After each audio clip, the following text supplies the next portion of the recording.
عقیدہ ہے مسلمان میں کہ یا صرف اللہ کو کہنا ہے، نبی کو نہیں،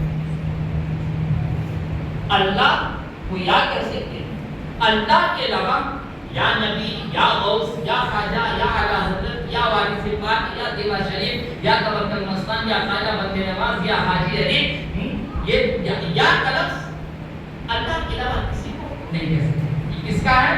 کچھ اپنے آپ کو اہل حدیث کہتے ہیں اور اولیاء اللہ کو نہیں مانتے، صرف اللہ تک محمد رہتے ہیں، وہ یہ کہتے ہیں کہ صرف اللہ کو یا کر کے پکار سکتے ہیں، اللہ کے علاوہ کسی کو یا کر کے نہیں پکار۔ آگے جب یہ کہے نا تو سوال کیجیے، حضرت ابراہیم خلیل اللہ مکہ المکرمہ کعبۃ اللہ شریف کی دیوار پر کھڑے ہو کر یا ایھا الناس ان اللہ یدعوکم الی الحج ببیت الحرام، اے لوگوں، تو یا کا لفظ سب سے پہلے حضرت سیدنا ابراہیم خلیل اللہ استعمال کیا ہے۔ کیا ابراہیم خلیل اللہ صرف نبی اللہ کے واسطے استعمال کیا یا لوگوں کے واسطے استعمال کیا؟ تو حضرت ابراہیم نے لفظ یا کا استعمال ساری مخلوق کے واسطے، سارے لوگوں کے واسطے استعمال کیا ہے۔ تو لہذا اگر کوئی مسلمان لفظ یا کر کے کسی کو پکارتا ہے تو یہ حضرت سیدنا ابراہیم خلیل اللہ کی سنت مبارکہ ہے۔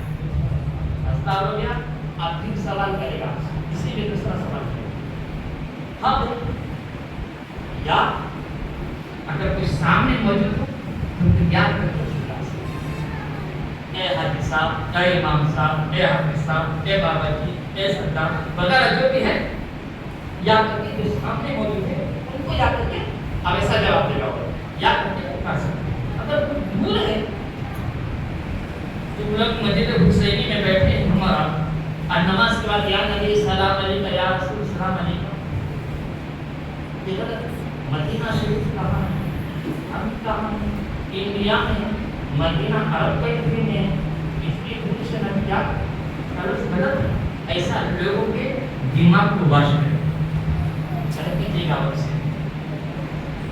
ابھی عقل کے اندر اگر قرآن پڑھنا ہے تو سمجھ کے پڑھا ہے، حدیث پڑھنا ہے تو سمجھ کے پڑھا ہے۔ حضرت سیدنا ابراہیم خلیل اللہ جب کعبے کی دیوار پر کھڑے ہو کر یہ ندا لگائی یا ایھا الناس ان اللہ یدعوکم الی الحج ببیت الحرام، اے لوگوں، اللہ اپنے مقدس گھر کی حج کرنے کے لیے بلا رہا ہے، تو اللہ اس وقت حضرت ابراہیم تعالی حدیثوں کی کتابوں میں آتا ہے حضرت ابراہیم کی اس پکار کو جو بچہ اپنی ماں کے پیٹ میں پل رہا تھا اور جو بچہ اپنے باپ کے پیٹ میں تھا اور جو بچہ عالم ارواح میں تھا، سب اپنی زبان حال سے کہا لبیک اللہم لبیک۔ حدیثوں کی کتابوں میں آتا ہے جو مخلوق کو جتنی مرتبہ لبیک لبیک کہا اللہ اس کی مقدر میں اتنا حج عطا فرمائے۔ اب بتائیے حضرت ابراہیم صلی اللہ کے سامنے تو نہیں تھے، جب کوئی بچہ اپنے ماں کے پیٹ میں پڑ رہا تھا، کوئی اپنے باپ کے پیٹ کے ظلم پہ تھا، کوئی عالم ارواح میں تھا، سب زبان حال سے لبیک اللہم لبیک کی صدائیں لگائے، تو لہذا معلوم کیا ہوا کہ حضرت ابراہیم کا آدم کے واسطے مکہ کی دیوار پر کھڑے ہو کر یا کر کے پکارنا یہ اس بات کی دلیل ہے کہ سامنے اگر کوئی موجود ہو اس کو بھی یا کر کے پکار سکتے ہیں، اگر کوئی سامنے موجود نہیں ہے دور ہے اس کو بھی یا کر کے پکار سکتے ہیں۔ جواب مل گیا نا؟ اور ایک سوال، اسی میں ایک اور سوال کرنا عقیدہ